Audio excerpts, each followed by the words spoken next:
Zamboanga. Nandito pa tayo sa Zamboanga Peninsula Polytechnic State University kung saan magpapag pa tayo about sa ADI and IT era. Let's go na tayo sa Zamboanga Polytechnic State University.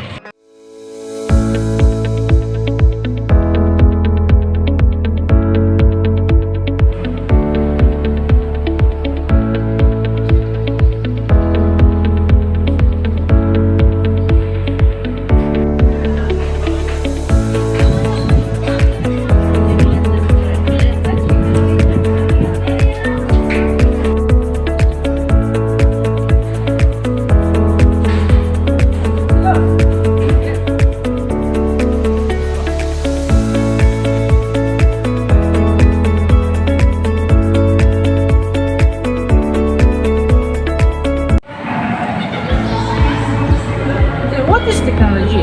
Technology is a from Greek word of the technologies is the other form of tech means art skills of the craft.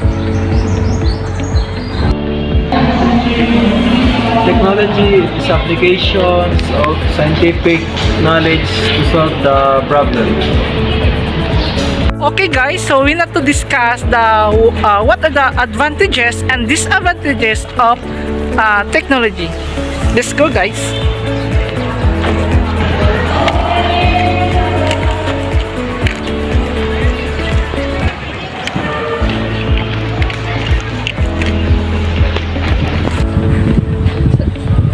So now friends, so we now to talk about the ano ba yung advantages at disadvantages sa technology. So for me, the advantages of technology is through use of technology, so it's easy to access. It also it efficiently the technology can help life easier. And also the technology friends is the faster in our daily lives. So para sa iyo, friend, ano yung disadvantages about technology? Para sa akin naman yung disadvantages niya, too much of using technology like gadgets, whatsoever mga technology, it can affect our health, our personal health, and also it becomes too much also using technology. It can also affect our social well-being and fun and laziness. Yes, no?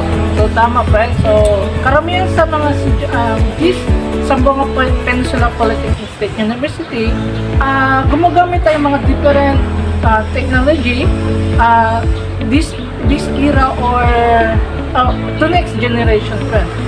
So friends, so do you agree the technology ba is nagkakaroon ba ng impluwensya sa ating sa school, especially sa ating school? Yes. So para sa iyo, anong napupulot natin na aral? What is the lesson para sa iyo? For me, the lesson about technology na kailangan hindi lang gamit-gamit, dapat natin alagaan din natin yung sarili. So kasi hindi lang sa puro gadget na lang.